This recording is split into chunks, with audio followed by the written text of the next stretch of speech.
Здравейте на всички и добре дошли в днешният влог, който е продължение от миналият, в който видяхте как се разхождахме из Милано и пътувахме към мястото, на което ще спим. Така, това е приключението ни на организираната екскурзия Карнавал дни на Лазурния бряг. Спряхме се първо в Милано, като каснахме в Бергамо. Гледайте предишния клип, ще ви излезе горе в дясно. После, на следващия ден бяхме в Кан, след това в Ница, в Сан Ремо, в фабриката на Фрагонар, в Ментон, в Монако и в Генуа. Цели 3 държави – Монако, Франция и Италия. Гледайте, ще бъде интересно.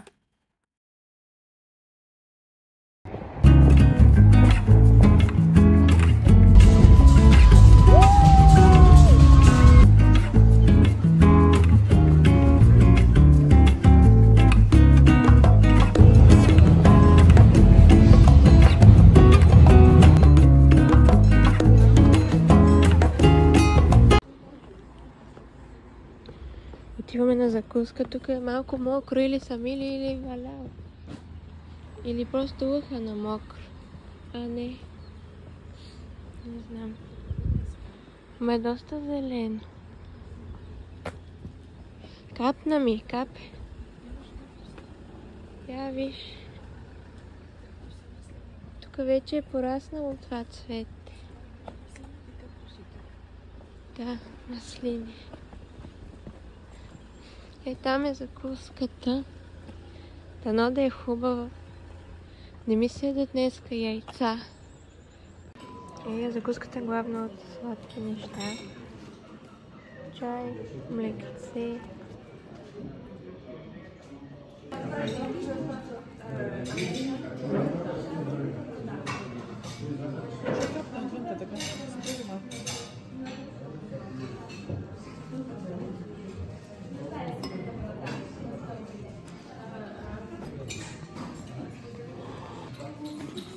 Тия чашки много ми харесват. Просто са цветни, има розово, има жълто и са на цветя и формата. Супер са. Иначе това е чай от горски плодове, дето не иска да фокусира. А това десертче е супер меко, вътре има сладко. И това е горски плодове, днеска ми върви на горски плод.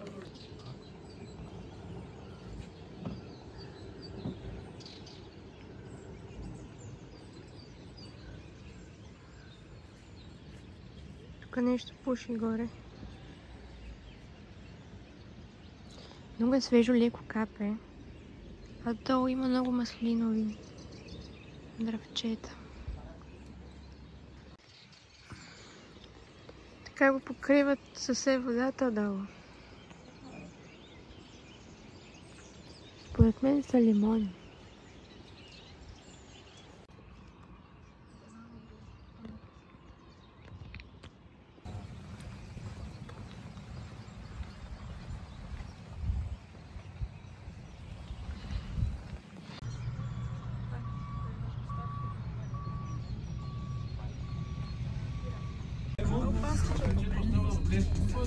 Палят маслини.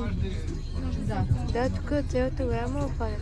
Това сега каквото е мокро. И това е квартал нещо на грачето? И непрекъснато я поддържат в нормално техническо състояние и непрекъснато и правят ремонти, която е подправена отново с чесън и зехтин. Тапенадата също е характерна за този район. Това са намачкани черни маслини, които отново са вкусени с чесън, с зехтин. Много характерен провансалско ястие. Отиваме към някакъв замък, крепост. Не знам точно какво. Май не казах, че сме в Кан. И отиваме на хълмче. Ние се катерим сега по него, за да стигнем замък.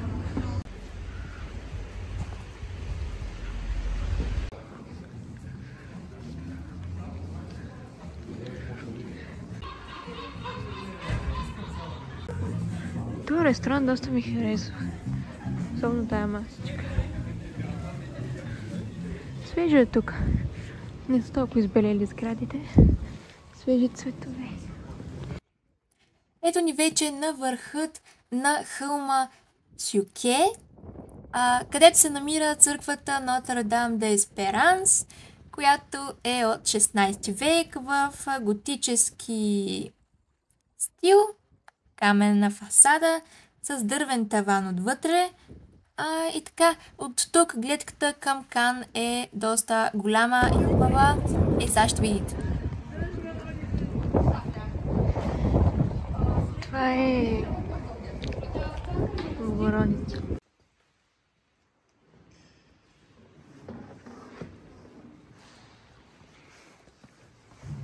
На български църквата се казва Света Богородица на надеждата.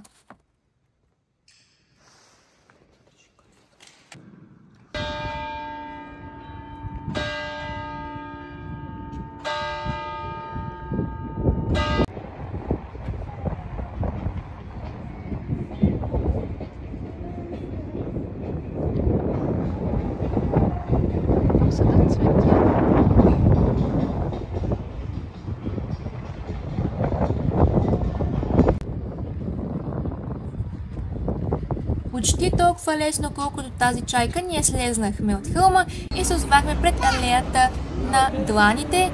Тук има отпечатъци на известни актьори и режисьори. Взех си смути. От това тук. Лейзи мелон. Изглеждаше с по-екзотични плодове от другите. И има вкус на такова. Какво пише? Пъпиш.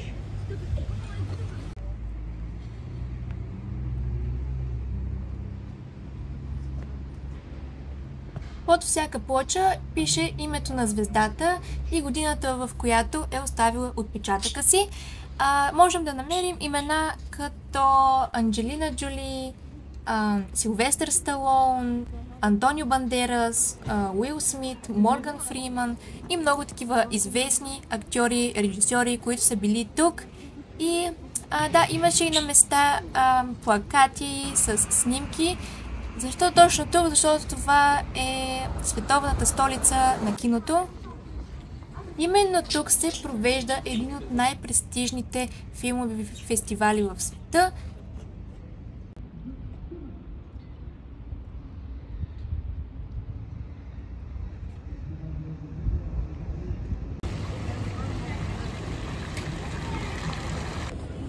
Чакаме картофките от Макдоналдс да са готови. Аз съм в настроение да снимам, не искам да се прибирам. Вече мокро ядох, пих смути, дето не ми харесва и просто искам вече да сядам на толкова, да си пускам музиката и така.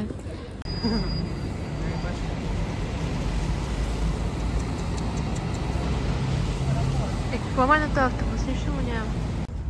Интересен факт е, че фестивалът е основан 1946 година, почти веднага след Втората световна война, и целта е да се почита изкуството на киното без политически влияния, което се е случвало.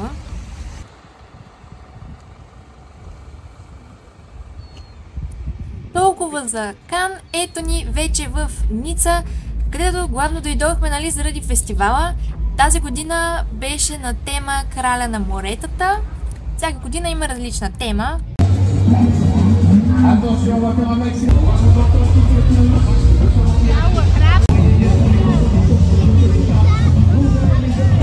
Интересното беше, че не бяхме готови да се плаща, не мислехме, че има билети, дори екскурзоводката не беше наясно, но все пак си платихме, ние до това сме дошли. И ето, мисля, че бяхме горе-долу към края, защото цветята бяха почти свършили. Защо казвам цветята? Защото едно от най-известните неща е битката с цветята. Просто хората от платформите хвърлят цветя на публиката. И да ви кажа, много от старците искаха цветя повече и от мене. Доста ожесточени хора, бих казала. Тук седнахме на земята, защото търсахме място, но ни изгониха. Май ни гонят вече. Абе, мани.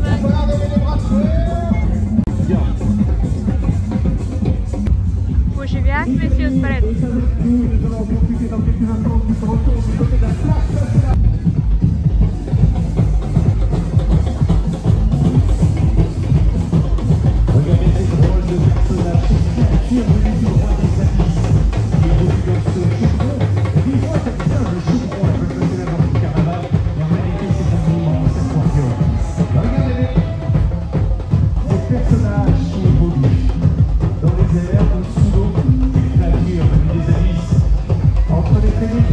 Кръгчето, което правиха платформите, не беше много голямо, затова като ни доскоча да гледаме едни и същи неща, си тръгнахме.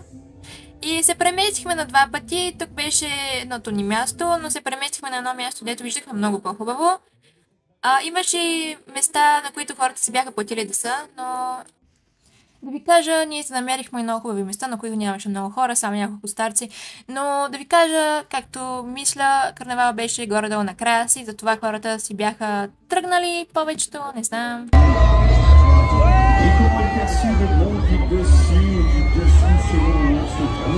C'est évidemment inspiré d'ailleurs le carnaval de Rio.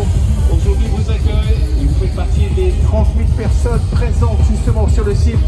Pour notre plus grand plaisir, Nice nous ouvre, je vais dire, ses étals, ses commerces avec des Canadaises, nous propose des souvenirs, que ce soit la boutique justement du carnaval. Тази година участници в фестивала бяха както групи от Франция, Италия, Испания, Германия, Полша, Холандия, Словакия, така и от малко по-екзотични държави като Коста Рика, Бразилия и Аргентина.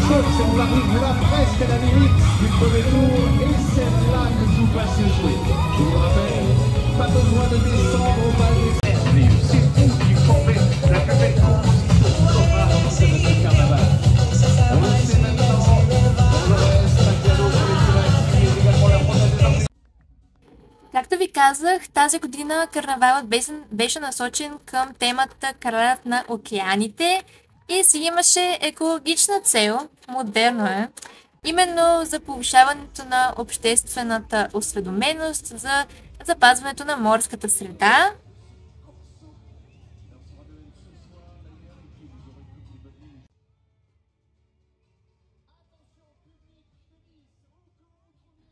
Карнавалът в Ница тази година прилага и екомерки, като използване на рециклирани материали за платформите, LED и нискоенергийно осветление, биоразградими конфети и електрически двигатели за част от платформите.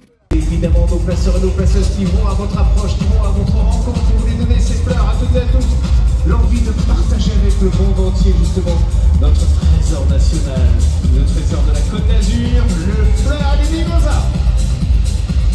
Car c'est ça aussi le carnaval, la production psychologique locale qui nous est distribuée, c'est ça aussi l'envie de partager avec le monde entier notre sourire. Et vous allez voir, les essences, les fleurs, les parfums, nous emporterez avec vous, tout comme les souvenirs que nous vous proposons à la...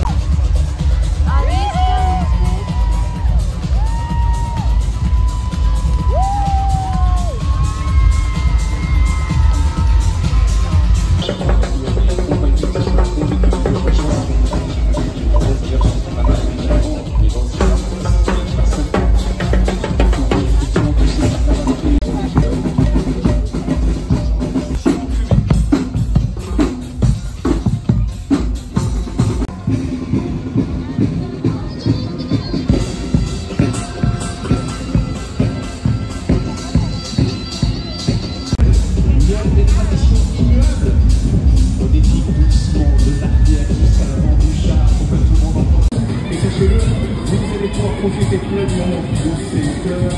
Encore une fois, ce sera mercredi prochain, la prochaine bataille des fleurs. Pour la... 2, 1. À peu près, toujours un cotillon, un confetti, un serpentin quelque part. Il y en aura forcément toujours un qui traînera dans vos vêtements.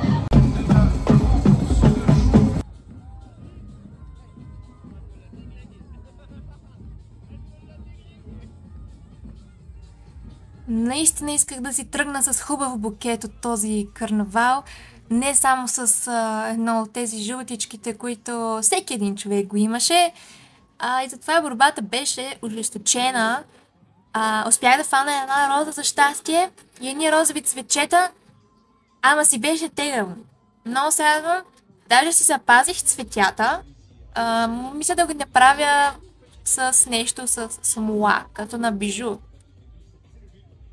Както виждате, хората събираха цветята даже от земята, защото беше край на фестивала, нямаше цветя по платформите и това, което беше останало, го събираха и го даваха на хората.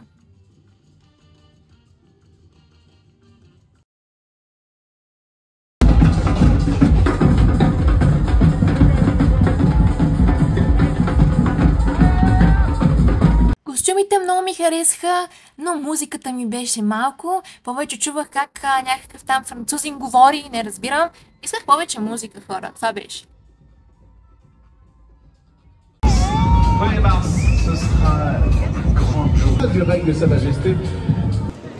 След като се нагледахме на фестивала, цялата група тръгнахме на една разходка из града, показаха ни забележителностите и ни дадоха свободно време. Много се радвам на цветята, тук е пълно с хора. А това е операта им.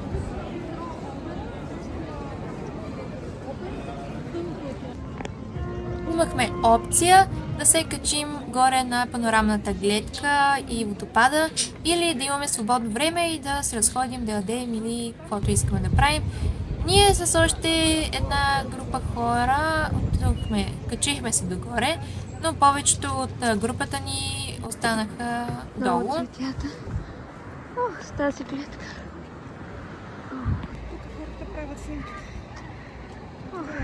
Сещаш ли се с ним? Не, съм гледала с ним. Не знаех какво е Кан. И...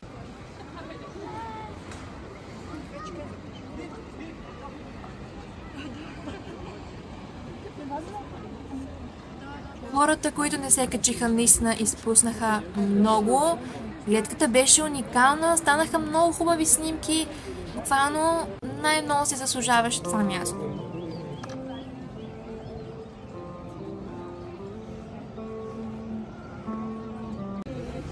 Да ви кажа, то не беше качи се горе или има и свободно време, а беше качи се горе и има и после свободно време, но малко по-малко.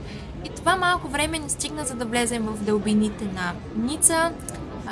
Купихме си вода, мисля, че магнитче. И да, разходихме се най-спокойно, докато дойде време за да се съберем. Бяхме се събрали пръчките. Тия пръчки, там. Тези май не съм ги виждала.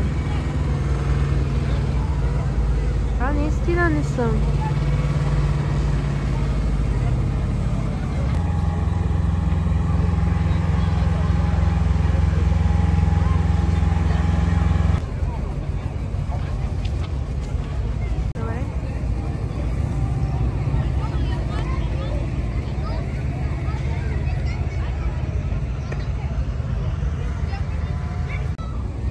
Там има едно, дето е с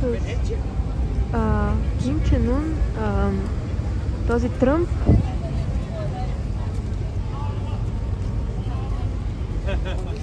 Ударили са го на поличка тук там е.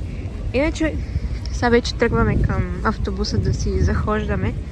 И е много красиво, много е приятно време. Това аз съм срокла и не ми е студено. А е февруари месец. И така. Добре съм.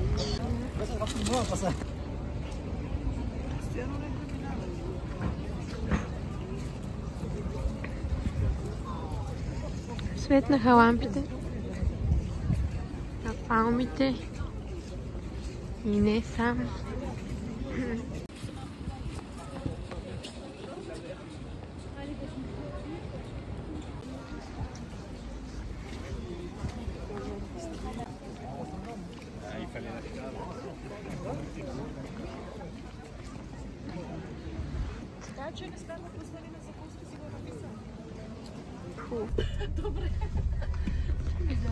Качихме се, тръгваме. Тук на едно место имаше катастрофа и затова малко по-бавно минахме.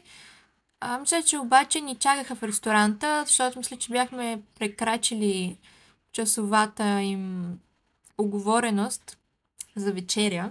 Все пак ни изчакаха и вечеря. Да ви кажа, хора, не съм яла по-хубави канелони от тези. Искам пак. И две картофки поръчахме. И като цяло на мен ми хареса там равиолите.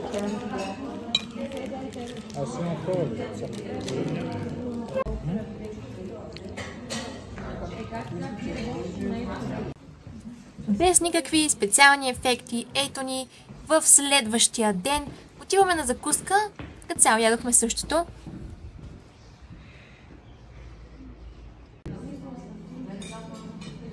Първата ни дестинация беше Сан Реймо, градът на цветята. Насочихме се към казиното, една от най-известните забележителности. Тази година е направило 120 години и затова е имало изложба на историята си. То не е било казино през цялото време.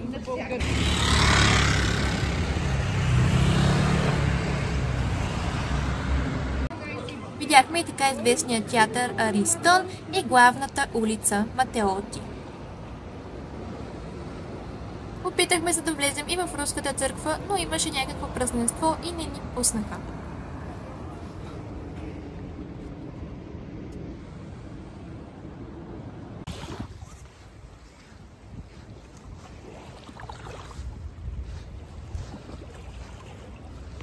Откъде да се кача тия камъни? Това е мекото.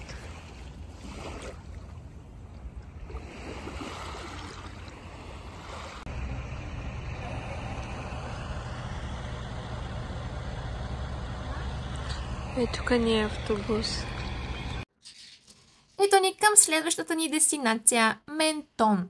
Той е известен отново с фестивала си, но на цитрусите. Аз имах план да съм с една рокля на цитруси, но не се получиха нещата, защото беше февруари. И тук имах много нерви, защото се учих да работя с гимбалът си и не ми се получаваше много добре.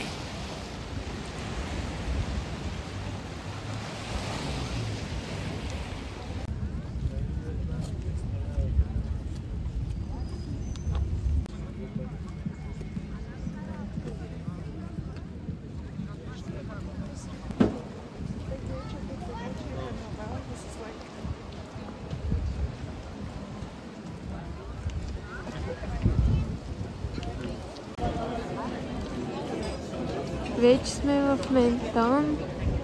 Отиваме към фестивала на лимоните. Там се вижда. Опа. Там се вижда къде са нещата. И някакво има безплатна част с неща от лимони. Другата е с пари. Карна. Не можем да влезем, то почва в 2 часа. И не знам си какво още.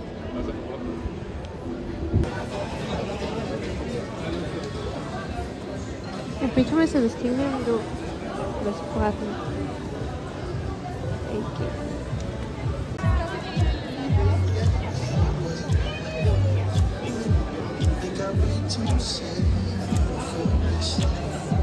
Не знам откъде да минем, че да видим лимоните, то иначе е топ. Намерих ли къде са портокалите? Ги. Добре, вече снимам, да преди малко не снимах, намерихме тази част. Безплатните лимони, да ги гледаме фигурите.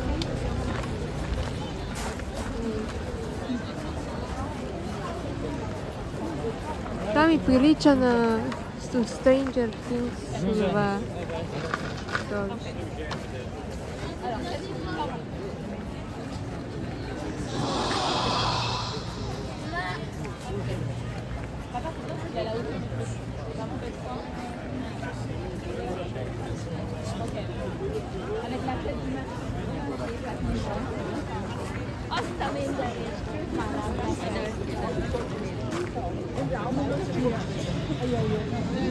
И се качваш горе да видиш онова отгоре. Някакви други фигури.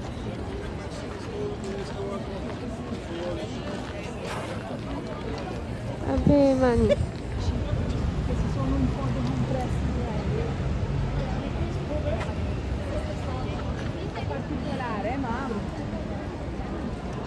Много се нервя вече.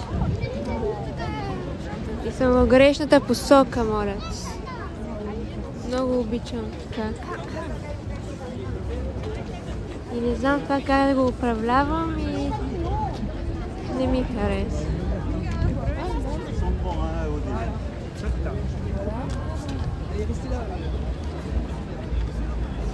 И нищо особено.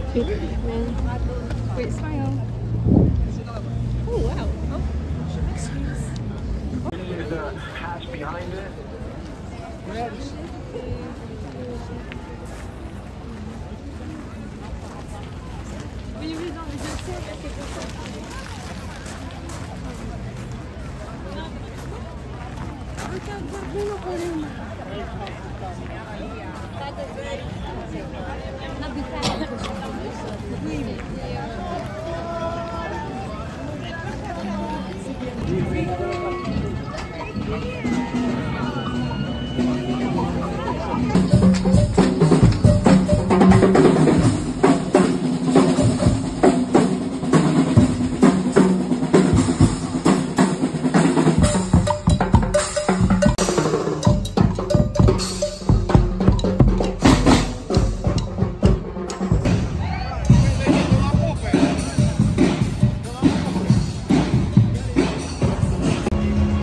Там има някакъв кон, който гледат хората.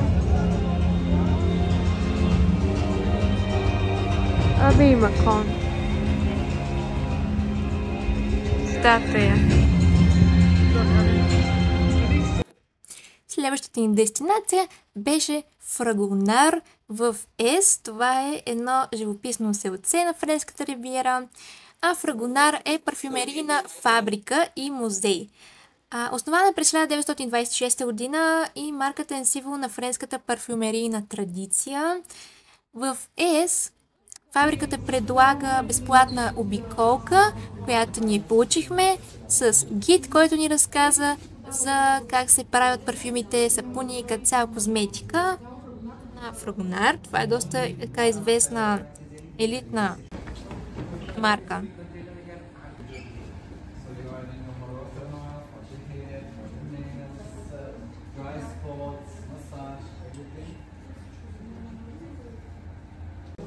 Няма как без да ни вкарат после и в техния магазин. Доста хубави аромати имаше наистина. Но да, ето ни вече по пътя за така известното Монако. Монако е втората най-малка държава в света след Ватикана. Известна е с лукса си, казиното в Монте Карло, което ще видим, Формула 1 и фамилията Грималди, която управлява княжеството още от 18 век. Гледките към града като цяло и към морето наистина бяха много хубави, но аз очаквах нещо повече. Да ви кажа, аз не знам какво очаквах, защото не гледам видеа, не гледам снимки преди да отида някъде, но очаквах някакъв по-голям лукс. Сградите не ме впечатлиха и затова не знам. Тази сграда обаче ме впечатли. Това е един музей, който искахме да влезем, но не беше в програмата и не влязохме. За да се насладиш изцяло на океанографският музей, те трябва около 1-2 часа, които ние нямахме. Като цяло има много интересни неща вътре, доколкото разбрах, има скелет на кит. И повечето снимки са от морето, защото това е музей, разположен на скала, доста интересна гледка. И има и такива разходки с лодка, в които може да видиш музея отдолу. Но да, не се възползвахме. Над 2 милиона човека в света. Това е катедралата на Монако, официално наречена катедрала Свети Николай. За нея интересното е, че вътре се намират гробниците на някои от най-известните членове на династията Грималди, включително принц Рение III и Грейс Кели.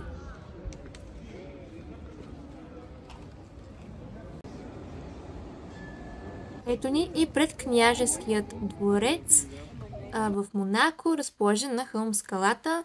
Дворец не ме впечатли толкова, колкото гледките.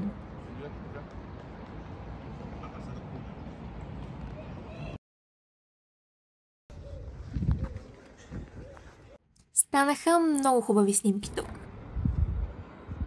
От хълма има две основни гледки. Първата към модерният град и казиното и втората към пристанището и Средиземно море.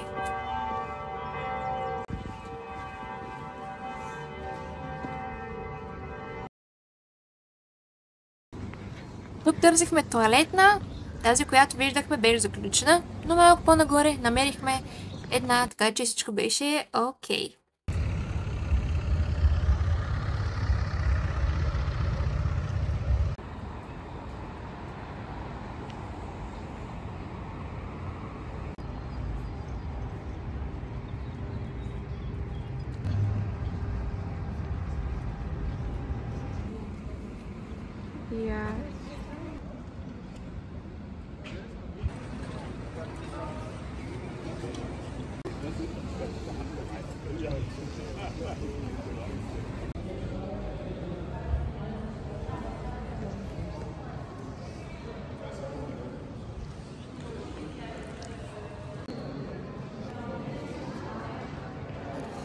Да, влезнахме в казиното, гледахме го доста дълго, защото седяхме тук към час и нещо. И да ви кажа, тук само е оживеното място около казиното. Ако искаш да ходиш малко по-нагоре или настрани, всичко беше затворено, нямаше жива душа. Така че само този площад имаш хора.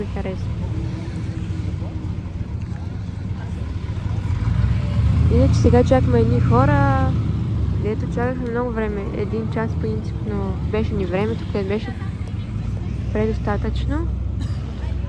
Но сега чакаме още, защото и няма един от хората. И просто почва да ми става студено и да ми се яде и всичко такова.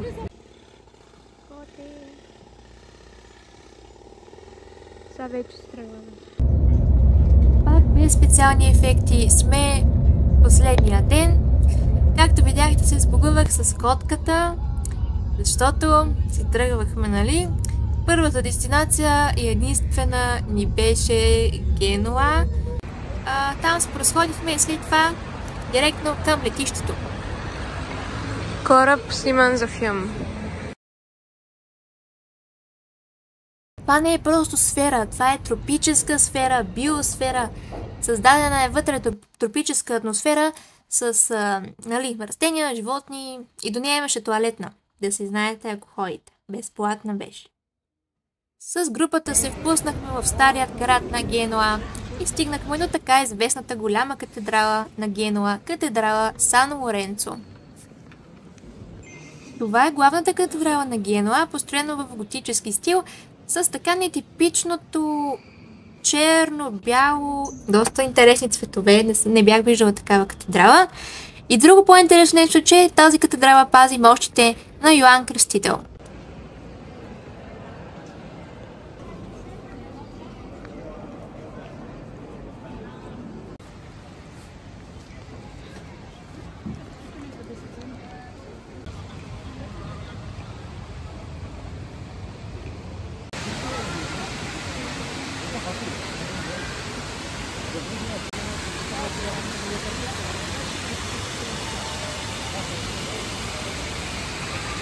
Това е площада Ферари. Това тук са го строяли, за да не ги вали, да могат да се разходят когато вали.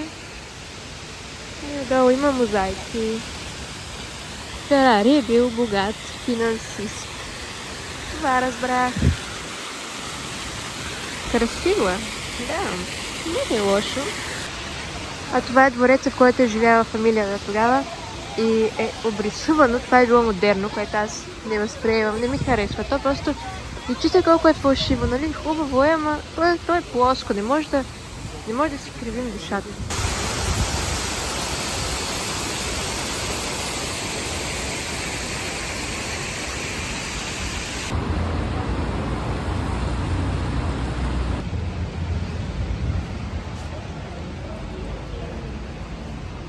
Сега пред вас е къщата на Кристофор Колумб. Тя е историческа сграда, разположена в стария град на Генуа. Кристофор Колумб, този така велик мореплавател, е родом от Генуа и въпреки че къщата е била разрушавана и строена наново през вековете, тя сега е музей. Не е много запазена, но интересно. Беше затворена, затова не влезнахме. Вътре има експонати, свързани с намирането на Америка. Вече имаме свободно време, затова може би ще опитаме да влезем в тази църква. Това е двореца на доджите, които за малко са били тук, са имали Генуа. Това е катедрала, която се отваря в 4 и има картини на Робенс, кръстенопис. Иначе тук също има картини. Но сега отиваме към аквариума. Ето, после взехме да обядваме аншуа с картофки. И сега тук ще влизаме в аквариума. Ама първо вземем билети. Иначе е вкусно. Ето ни в аквариума.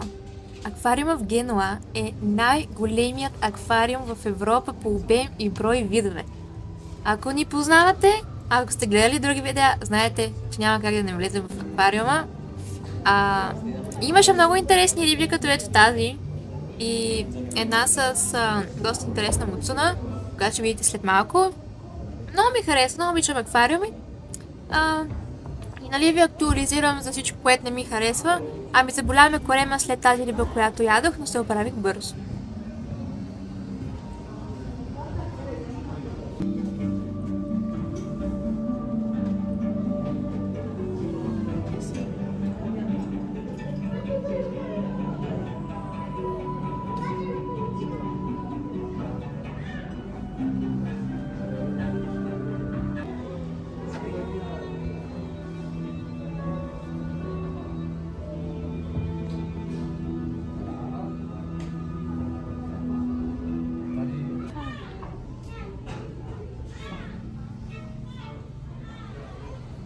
Къде е та интересната?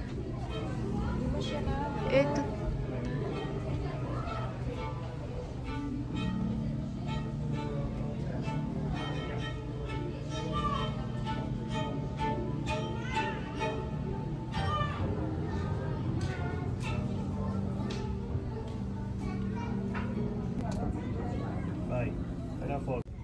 Тук беше първото място, в което видях думата анемани. Така че и тази дума, която си мислех, че никой няма да ми влезе в употреба, влезе в употреба, така че се радвам.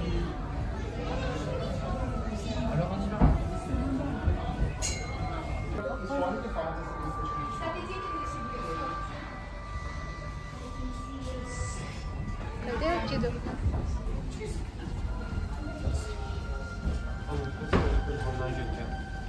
Non salite sulla grata di ferro, per favore, rimanete sulla moquette, tanto si vedono bene. Allora,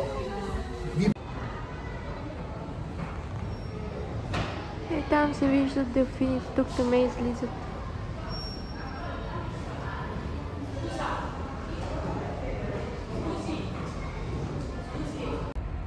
Тук си помислих дали делфините знаят, че са на толкова малко разстояние от истинското море. Те буквално са в истинското море, но са вградени.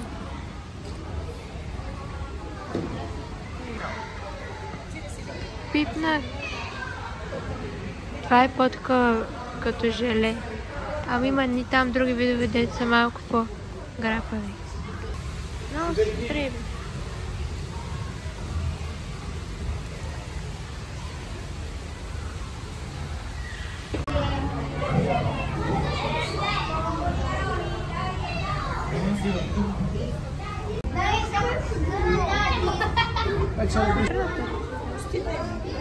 Стите ми това, дето е на челото им.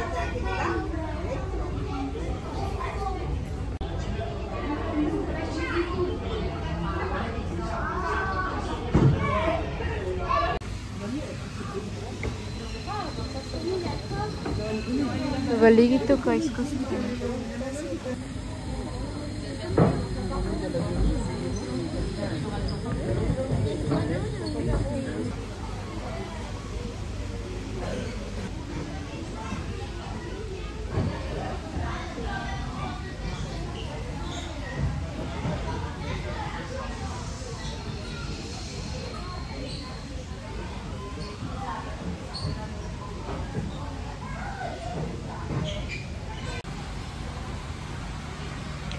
Какво има тук? Това дали го гледахме отдолу?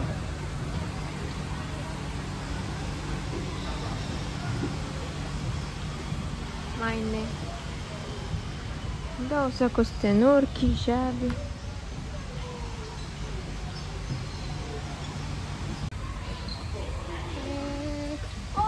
Mais toi, mais si tu peux aller là, ou même au-dessus.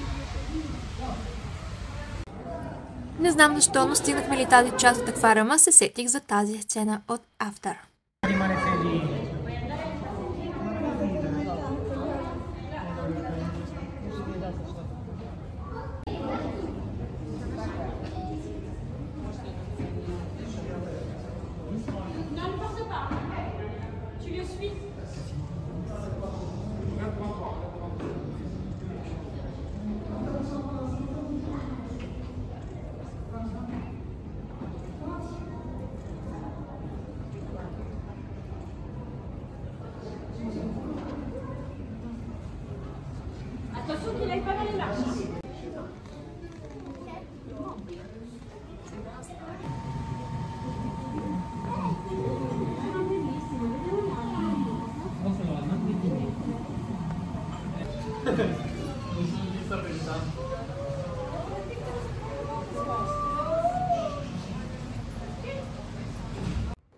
Последната ни цел в Генуа беше да видим подводницата, но тя не работеше този ден, така че това беше. Качихме се на автобуса и бяхме на летището няколко часа. Там бяхме и в мола до летището. И така, много хубаво приключение, хареса ми. Ядохме ефтина пица и сладолети и си тръгнахме. Ай, чао!